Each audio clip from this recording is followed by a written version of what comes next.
For a change tonight on this video, I'm not trying to be confrontational. I'm actually just trying to make a point. Now, it might seem like I'm being confrontational because I am going to call someone out. Well, not someone, but call an organization out.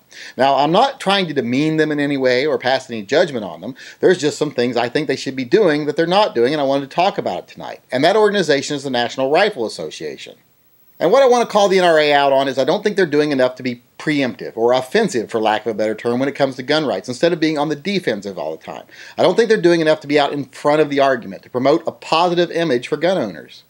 Now, I know they're pumping money now into their celebrities and their shows that they're doing, and that's good. I want them to do that. And I know they're trying to reach niche audiences, and I don't understand those niche audiences, obviously, because now I'll admit I have very limited exposure to these shows yet. I've only watched one or two, and they're early episodes of the show, so I'm sure they haven't really found their footing yet. But I kind of walked away wondering, well, what niche are they trying to reach here? Are they trying to reach, hipsters that make more than $200,000 a year, but still like to feel tactical on the weekends? Because I was kind of like, I don't really know who they're trying to reach here. But, I guess you do try to reach a little niche every now and then. That's good to try to reach those little isolated pockets because you got to bring in new blood. But, sometimes I worry that what they're doing might be isolating old blood at a greater rate than it's bringing in any new blood, but that's a different topic altogether.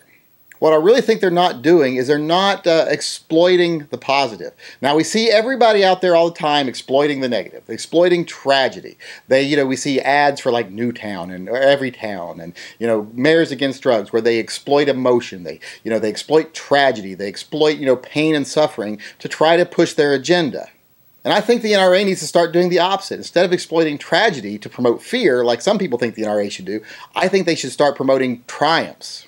Like that psychiatrist the other day that stopped the armed gunman that came into a hospital to kill people. I mean, he did manage to kill one person, but then the doctor shot and killed him before he could kill anyone else because that doctor was armed. That's a triumph. That should be exploited by the NRA. Like that mother who defended her house with her children inside, who shot the burglars and they ran off. That's a triumph. That should be exploited. We should be seeing stuff all the time where this stuff is being promoted. The only place you see this shouldn't be like on World News Daily and, right-wing websites. It should be more public. And the NRA has this money to make this kind of stuff public. If more people saw the triumphs in this country of gun ownership instead of just the tragedies, like that's all they see now are the tragedies, I think the antis would have a much harder time recruiting people to their side. So like I say, I think it's great that they're spending money trying to reach specialty audiences, and I think it's great that they're trying to build celebrities inside the gun community because we need those things. But what you should be doing more than anything else is promoting the positive, promoting, like I said, the triumphs that happen every day with gun ownership. Every time some little old lady is able to defend herself against some big, 250-pound man simply because she had a revolver in her purse, that should be promoted to the hilt. That should be on the newspapers every day. That should be in ads. That should be in commercials, etc. That is a triumph. So I guess, like I said, I am calling out the NRA. And what I'm calling them out to do is, keep doing what you're doing. I'm fine with that. But start promoting the positive. Start countering these groups that are exploiting tragedies by exploiting triumphs.